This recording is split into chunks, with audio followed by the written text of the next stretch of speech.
On July 20th, 1969, the crew of Apollo 11 landed on the surface of the moon. With just one small step for man, NASA and the United States had claimed the most significant milestone in the ongoing space race. In the race to be first, the moon was the biggest prize, but not the only prize.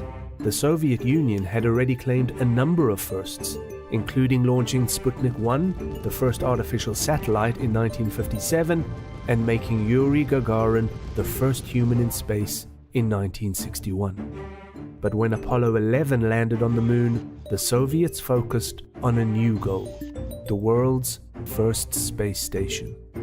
In 1971, they succeeded. But tragically, there would be another first. The crew of the space station became the first and only people to die in space.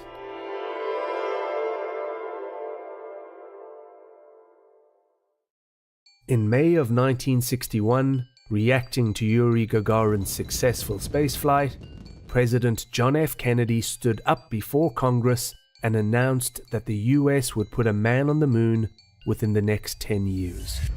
I believe that this nation should commit itself to achieving the goal before this decade is out of landing a man on the moon and returning him safely to the Earth. That became the focus for both the US and the Soviet Union. But 8 years later, in 1969, when Apollo 11 landed humans on the moon, the race was won by the US. In response to losing the moon, the USSR abandoned their own lunar landing ambitions in favor of a new goal, the first ever civilian space station. And they succeeded. Just 2 years later, on April 19, 1971, the space station Salyut 1 was launched into orbit. The Soviet Union developed, built, and launched the station with surprising speed. They achieved this by combining two existing programs. The first was the Soyuz program. The second was a highly secret military program called Almaz. Space had become another frontier in the Cold War between the US and the Soviet Union, and both countries were researching the military applications of spacecraft. They were particularly interested in orbital reconnaissance. The Almaz project went into development in 1964 and was intended to be an orbital reconnaissance station. The US had a similar initiative in development called the Manned Orbital Laboratory, or MOL. By combining an Almaz shell with Soyuz components such as orbital maneuvering engines and solar arrays, the Soviets were able to ready a space station for launch in less than 18 months. The launch of Salyut 1 took place on April 19, 1971. 9 minutes later, Salyut 1 reached orbit and began deploying its solar arrays and antennas. Soviet engineers had outfitted the station with a variety of equipment, for solar, astronomical, and Earth observations. Unfortunately, the protective cover for the main scientific sensor bay failed to jettison, limiting many of the planned observations.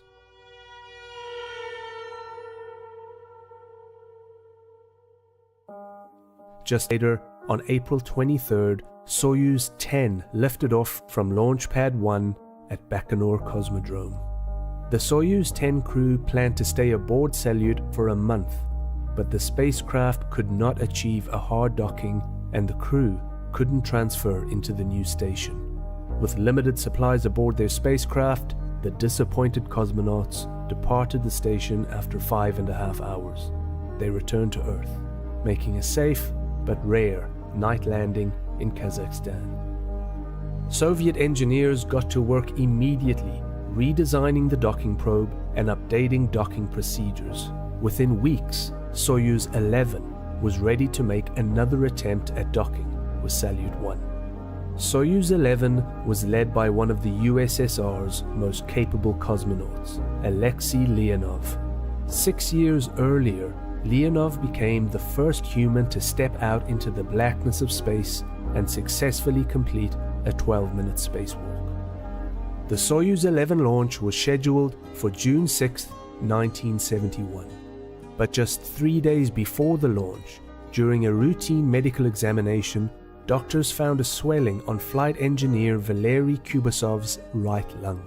Fearing tuberculosis, the whole crew was replaced by their backups. Kubasov's condition quickly improved, proving his diagnosis wrong. The inflammation turned out to be due to a pollen allergy. But space program leadership stood by their decision and proceeded with the backup crew. The new crew was led by Commander Georgy Dobrovolsky, an 8-year veteran of the Cosmonaut Corps. Dobrovolsky was about to have his first flight in space. He was joined by another first-time flyer, research engineer Viktor Patsayev, and flight engineer Vladislav Volkov, who had flown in space as part of the Soyuz 7 crew.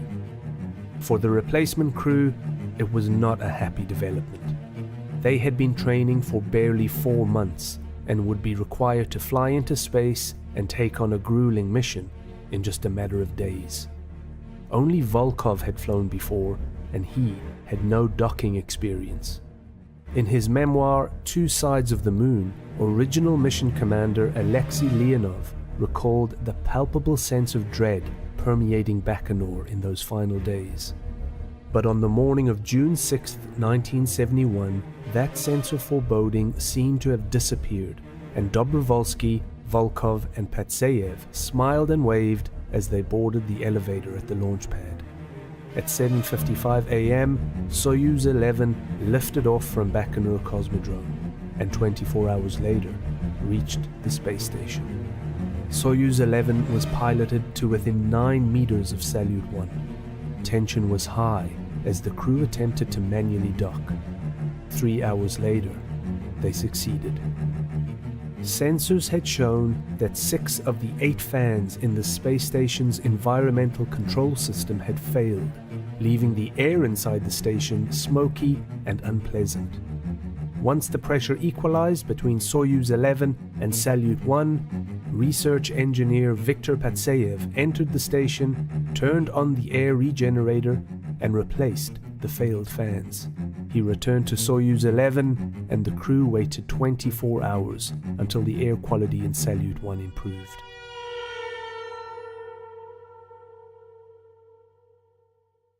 On June 8, 1971, the crew enter Salyut 1 and take control of the station for the first time, making an orbital correction maneuver and its solar panels towards the Sun. The world press reports a new Soviet victory, the world's first space station.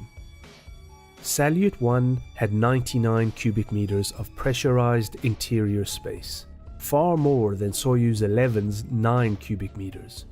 And during the record-setting 24-day mission, the crew carried out a series of experiments in astrophysics and biology, and served as test subjects to study the effects of long-term weightlessness on the human body. They also frequently exercised to combat the effects of weightlessness and stay fit for the grueling re-entry that was to come. And in another first, Viktor Patsayev turned 38, becoming the first person to celebrate a birthday in space. A fire broke out on June 16th due to an overheating piece of equipment, and dense smoke filled the space station. It was quickly brought under control, but it underlined just how perilous life on board the station was. For the crew, however, the greatest challenge was monotony. At least one crew member needed to be awake at all times, and the unending shift work became a grueling marathon. But on the evening of the 29th of June, the mission came to an end, and the three men departed Salyut 1 and took their places in the Soyuz 11 descent module for their return to Earth. The crew of Soyuz 11 were returning home heroes, having successfully completed their work on the space station. Dobrovolsky closed the hatch and sealed it. The separation commands were then initiated, and Soyuz 11 successfully undocked from Salyut 1, taking these pictures as the spacecraft departed the station. 3 hours later, the cosmonauts fired their ship's engine to return to Earth. In one of the last communications with Mission Control, Volkov jokingly asked flight controllers to ensure that a supply of cognac, a traditional welcome home gift, was waiting for them at their landing site.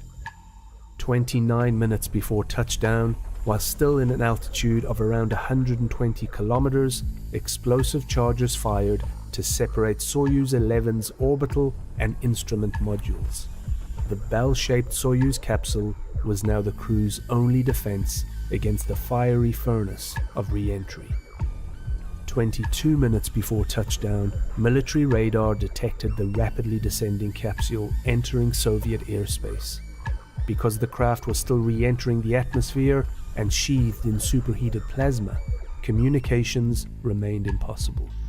10 minutes before touchdown, helicopter crews spotted the undamaged Soyuz 11 swinging gently beneath its parachute. There was still no word from the crew. Within 2 minutes of touchdown, search and rescue personnel reached Soyuz 11. They made their presence known by hammering their greeting on the ship's hull. There was no reply from within the hatch. They made a horrifying discovery. All three cosmonauts were slumped over, motionless. Their faces were covered with dark spots, and blood seeped from their ears and nose. The search and rescue crew removed the cosmonauts from the capsule and desperately tried to resuscitate them. The first contact between the ground crew and mission control took the form of 3 numbers: 111. It was a code to denote each cosmonaut's condition. The Soyuz 11 crew, Georgy Dobrovolsky, Vladislav Volkov, Patsayev, were dead. These were the first, and so far only, deaths to occur in space.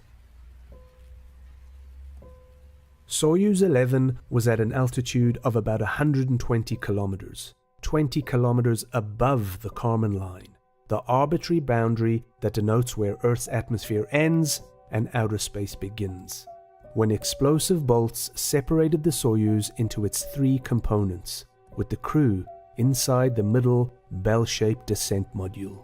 This struck just 30 minutes from landing.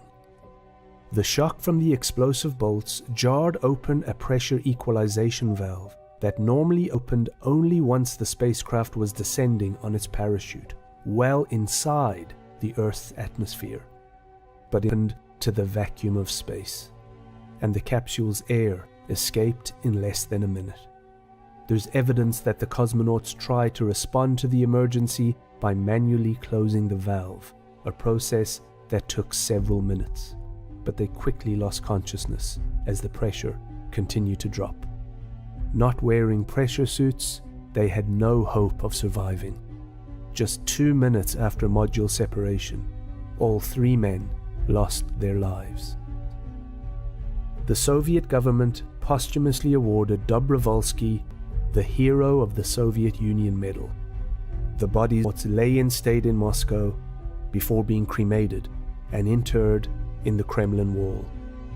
As a direct result of the Soyuz 11 accident, future Soyuz missions were delayed for over 2 years, as the valve system was redesigned, and significantly, all future crews would wear pressure suits throughout launch and landing. Since that tragic day in 1971, every Soyuz crew has safely returned home. On August 2nd, 1971, exactly 1 month after the funeral for the Soyuz 11 cosmonauts, Apollo 15 astronauts deployed a plaque on the moon dedicated to fallen astronauts and cosmonauts, including Dobrovolsky, Volkov, and Patsayev, a trio that will forever be remembered as the first ever crew of a space station, and tragically, the first human fatalities in space. By the time Soyuz missions were ready to fly again, Salyut 1 was running out of fuel. It was decided to conclude the station's mission, and on October 11, 1971, the main engines were fired for a deorbit maneuver. After 175 days, the world's first space station burned up over the Pacific Ocean, making the Soyuz 11 crew the last and only people to have called the station home. There's one more thing to mention, and that's the persistent myth that the Soyuz 11 crew were not the first men to die in space, and there were other cosmonauts who lost their lives in orbit in the days before Yuri Gagarin's successful spaceflight. The early Soviet space program was renowned for its secrecy. During the Cold War, information about flights and their success or failure was carefully controlled. In this atmosphere of limited information and intense pressure and anticipation over the prospect of human spaceflight, a rumor took root. The Soviets had covered up deaths in space. It became known as the Lost Cosmonaut Conspiracy. It's now known that the Soviets did cover up disasters and accidents within the space program, but there is no evidence to suggest they ever covered up any deaths in orbit. Advocates of the lost cosmonaut theory point to recordings made by 2 amateur radio operators in Italy. Critics question the authenticity of the recordings, but one, recorded in 1960, allegedly features an SOS message in Morse code from a troubled Soviet spacecraft drifting away from the Earth. Thanks for watching. If you haven't already, please hit the like button and consider subscribing to the channel. And if you want more outer space content, here's a video exploring the connections between Halley's Comet and the Space Shuttle Challenger disaster.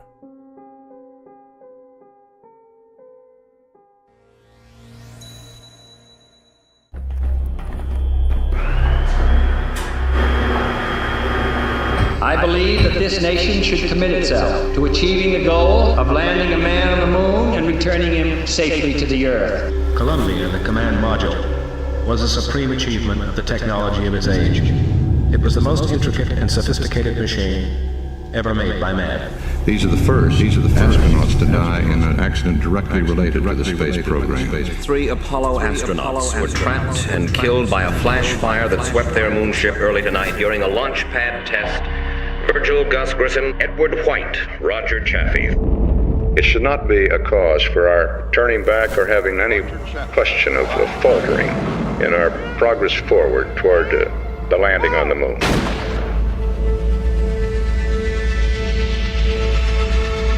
These 3 astronauts were aboard their spaceship 10 minutes from a simulated liftoff at Cape Kennedy when the fire hit at about 6:30 tonight. They were inside their spaceship, pressurized, buttoned up inside their spacesuits when the fire hit. Closed-circuit television camera was relaying pictures of the astronauts lying on their backs inside the spacecraft atop the 2-stage Saturn I. There was a flash, and that was it, according to a NASA spokesman watching the television screen in the blockhouse a few hundred yards away from Launch Pad 34.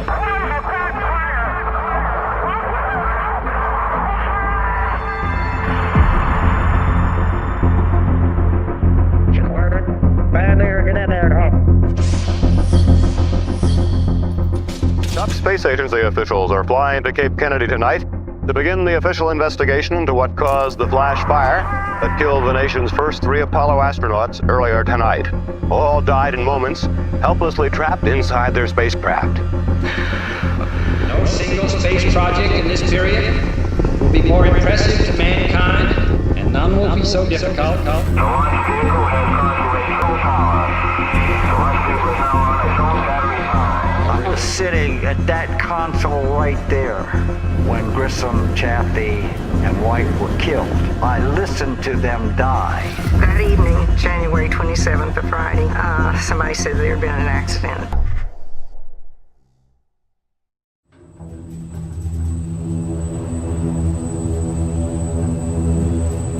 It was checklisted, double-check monitored, computerized, televised, dehumanized of human error.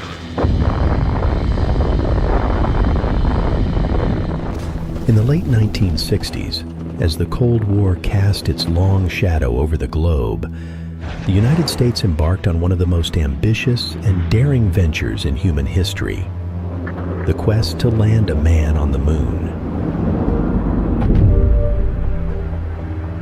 Okay, Neil, we can see you coming down the ladder now. It's one small step for man, one giant leap for mankind. Oh, that looks beautiful, Neil. It has a dark beauty all its own. It's like...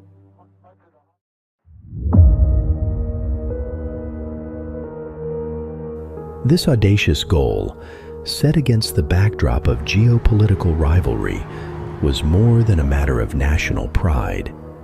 It was a testament to human ingenuity and resilience. Yet the path to the stars was fraught with danger and tragedy.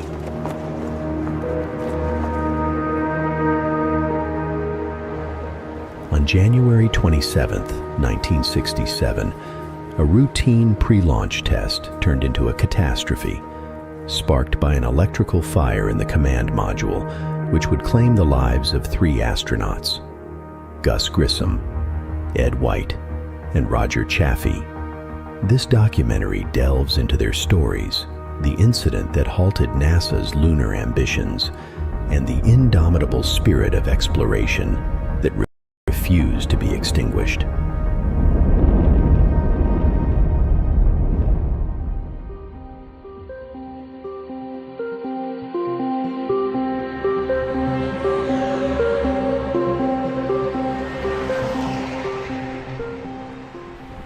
Gus Grissom, born in 1926 in Mitchell, Indiana, was a figure emblematic of the early American space effort. A decorated Air Force veteran and a pioneer of the Mercury and Gemini missions, Grissom's journey to Apollo 1 was marked by his unwavering determination and his contributions to spaceflight. I realize that this isn't a flight to the moon, but if it were, which 2 men would go down to the surface of the moon? It would be me and somebody else.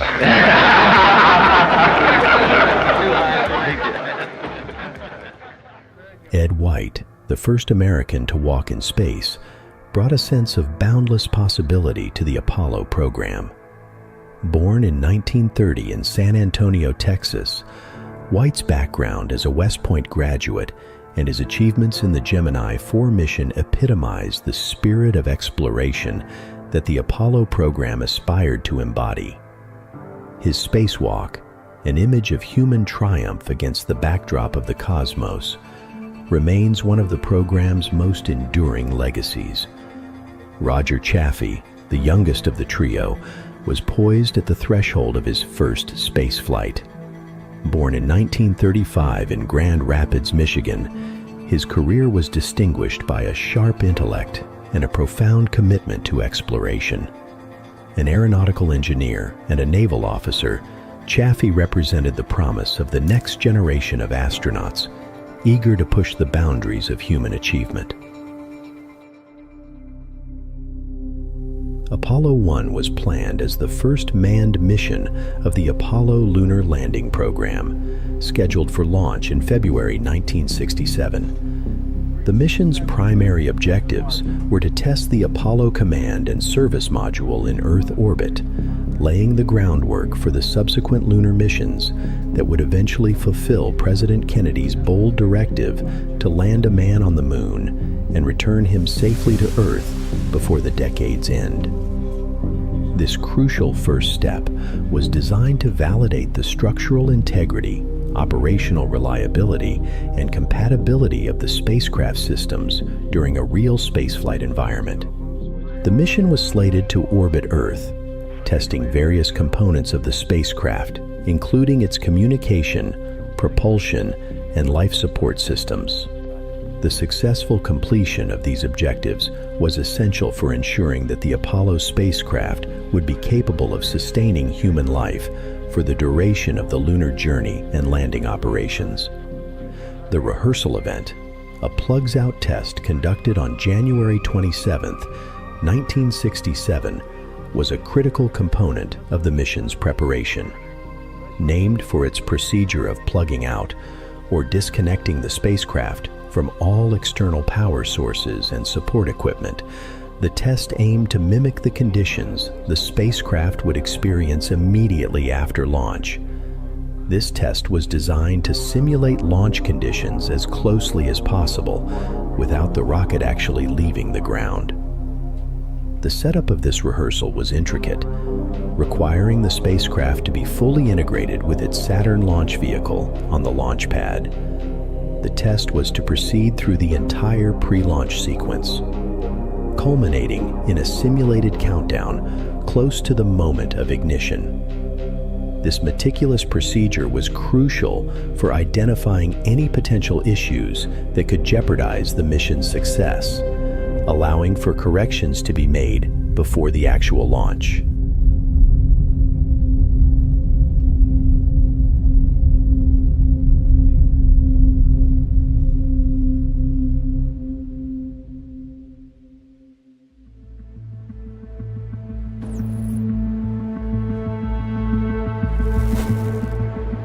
It's a typical Friday in Cape Kennedy, Florida. I'm working in the systems right now, getting up to speed, and I think we'll all be looking forward to the flight. The Apollo 1 crew wraps up an exhaustive week with a comprehensive test of the command module. There's always a possibility that you can have a catastrophic failure, of course. This can happen on any flight. It can happen on the last one as well as the first one. So you just plan as best you can to take care of all of these eventualities. You go fly. Needless to say, I'm extremely excited about being named to this flight crew, and I think I've got a couple of the greatest men in the world to work with. It's going to be a lot of fun. Their task: to simulate the conditions of space within the confines of the capsule, with the mission's launch date fast approaching.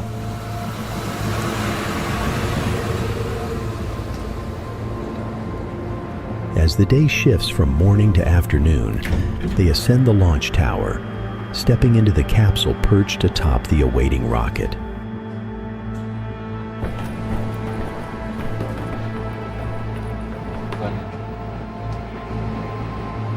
This phase of testing, deemed non-hazardous due to the absence of fuel, involves sealing the hatch and introducing pure oxygen into the spacecraft, mirroring the actual spaceflight environment.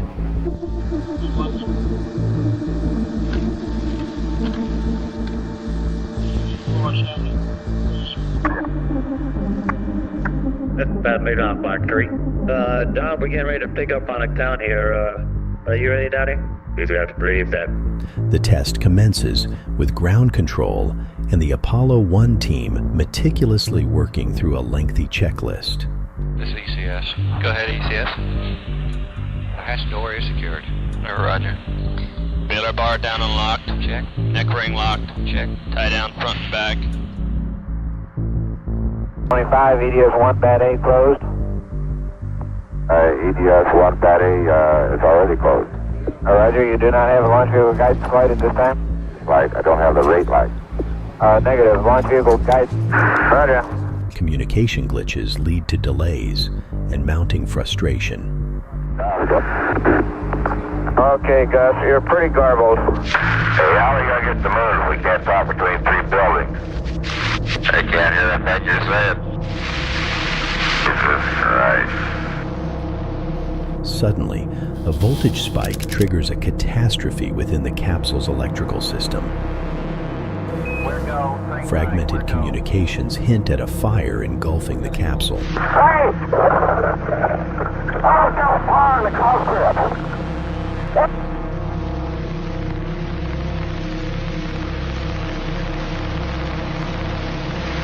Please attack fire!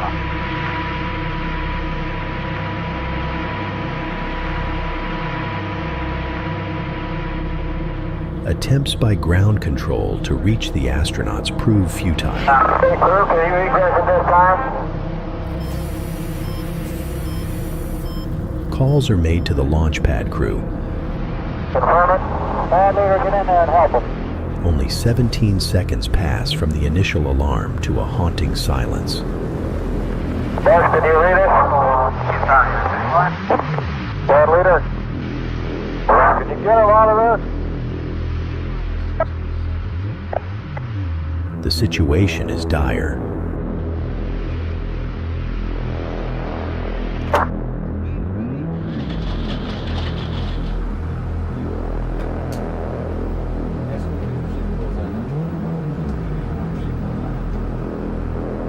The fire didn't merely ignite, it detonated with such intensity that it tore open the spacecraft's hull.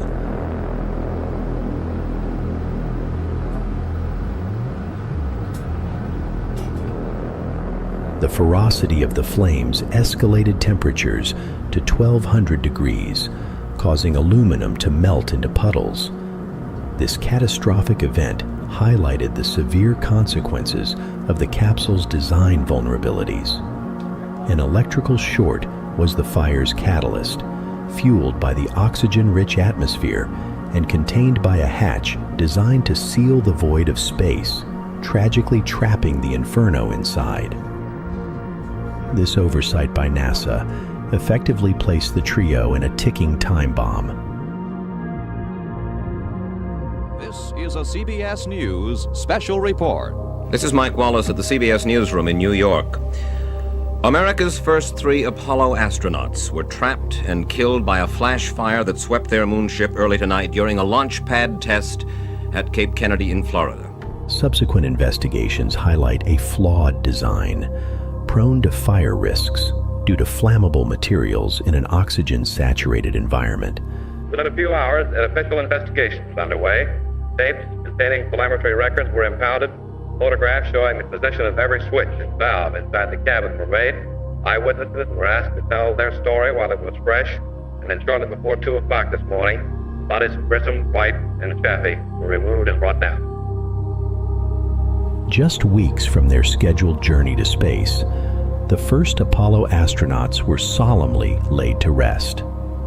With the moon visible overhead and a blue sky traced with clouds, the same moon he had hoped someday to land on, the stage is set for the burial of Virgil Gus Grissom here at Arlington National Cemetery this morning.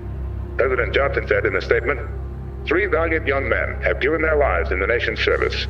We mourn this great loss and our hearts go out to their families. Because of the tragedy, the Apollo 1 flight has now been postponed indefinitely.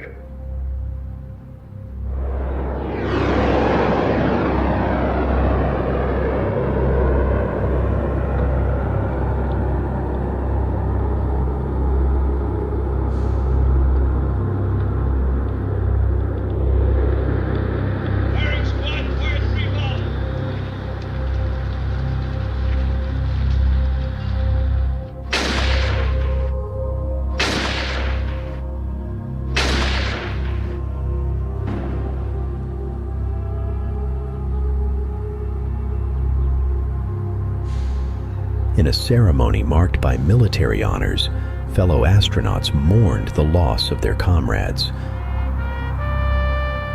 President Lyndon Johnson offers condolences to Grissom's family, then faces a pivotal decision: the future of the Apollo program.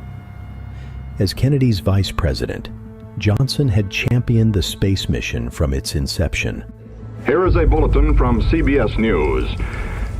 From Dallas, Texas, the flash, apparently official, President Kennedy died at 1 p.m. Central Standard Time, 2 o'clock Eastern Standard Time, some 38 minutes ago.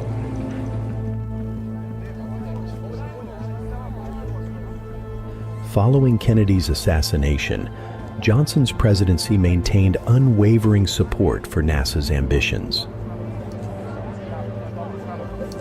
The subsequent investigation unearthed critical issues and oversights within NASA's design and operational procedures, leading to profound changes in the space program.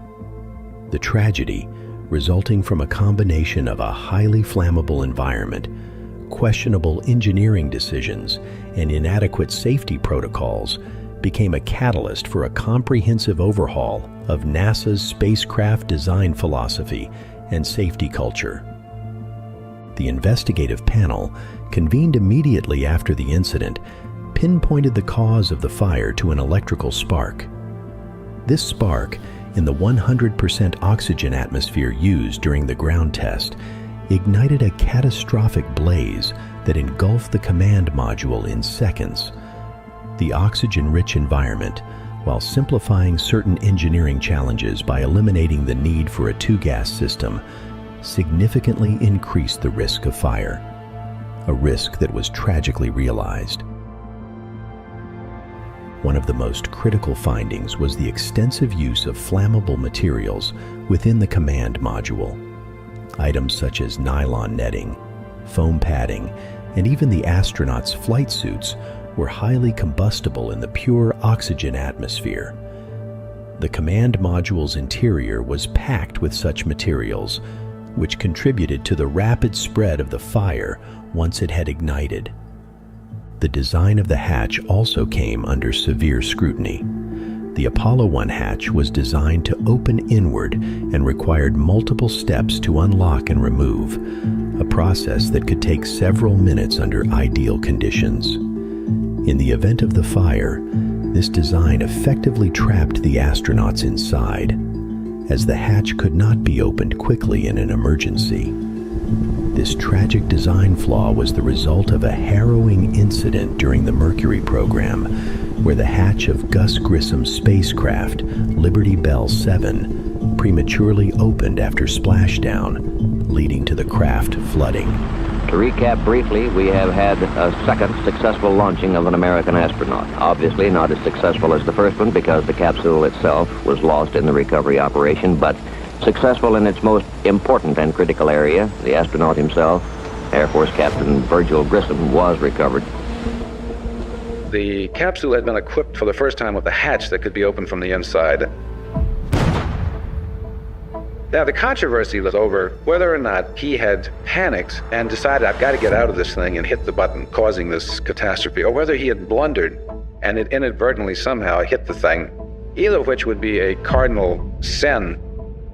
This incident influenced the initial Apollo hatch design to be more complex and, unfortunately, more difficult to open quickly in an emergency. The investigation also criticized NASA's preparedness for emergencies. At the time of the fire, there were no adequate fire suppression systems inside the capsule, and the ground crew was not equipped or trained to deal with such a rapid and intense fire. The command module's design did not account for the possibility of an internal fire during ground tests, a grave oversight that cost the lives of 3 astronauts.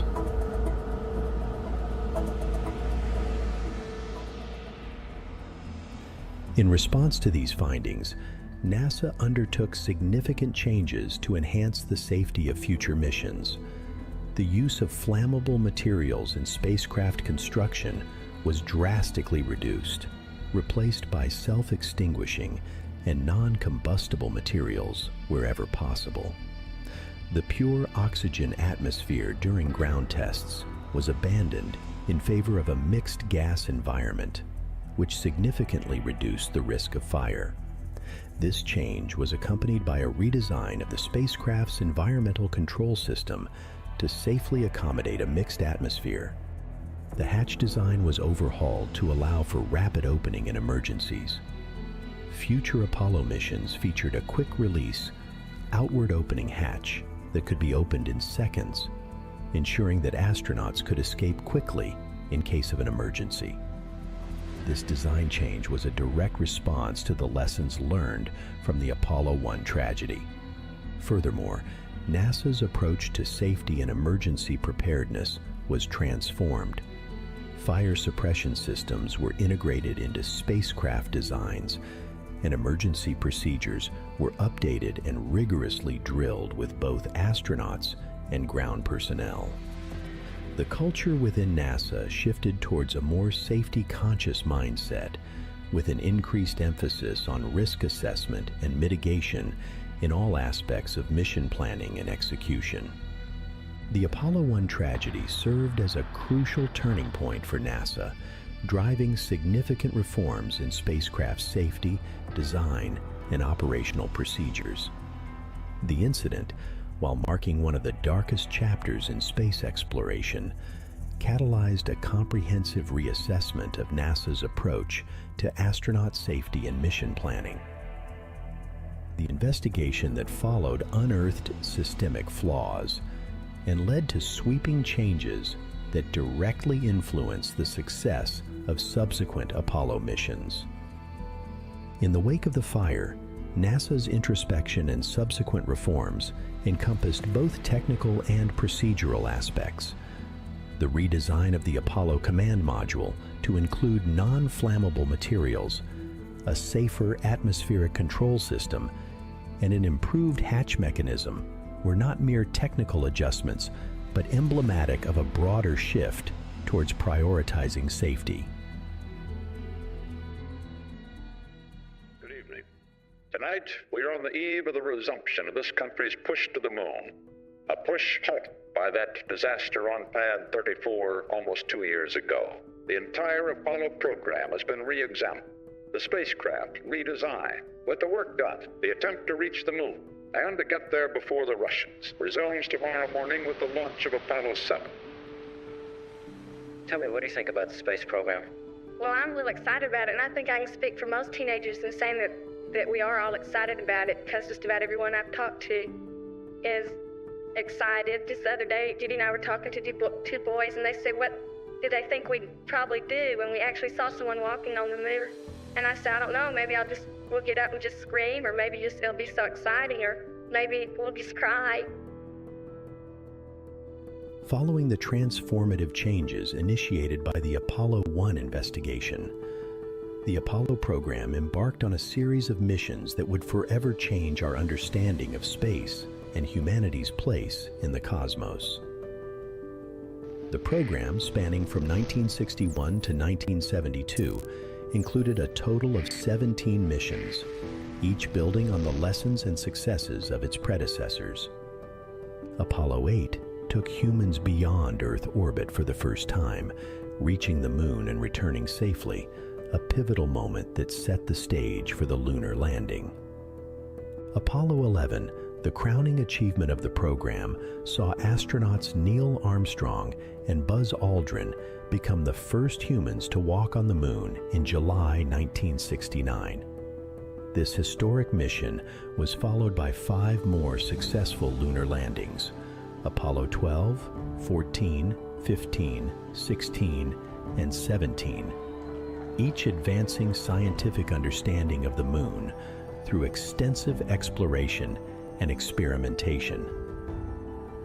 The Apollo program, in the wake of Apollo 1's tragedy, emerged as a testament to human ingenuity, resilience, and the unyielding pursuit of exploration. It not only achieved the extraordinary feat of lunar exploration, but also set the foundation for future space endeavors. As we look to return to the moon and journey to Mars, the lessons and achievements of the Apollo program continue to guide and inspire. It's a stepping stone to deeper space. Man has always been plagued with an intense curiosity, and I think we have to go up there and look and see what it is. We need to gather this information before we can go any further.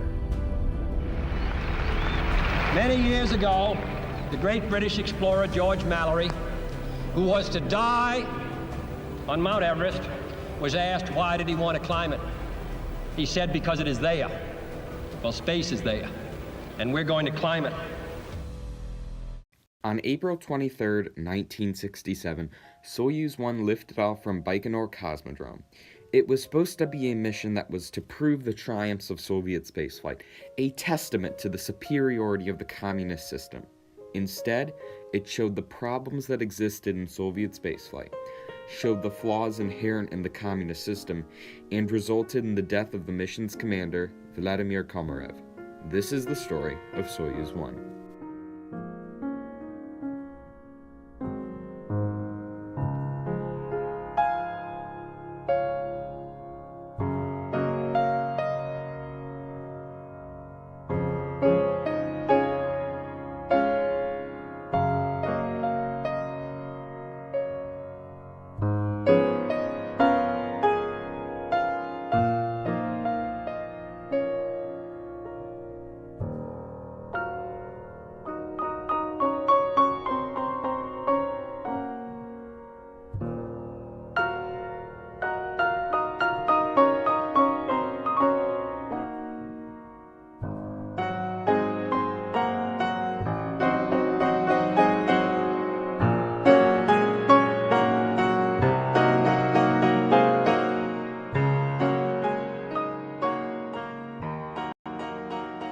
To understand this story, we must first go back to 1945. At that time, Nazi Germany was in. They had lost the war and were being pushed back by the Soviets in the East and the US, UK, France, and other allies in the West.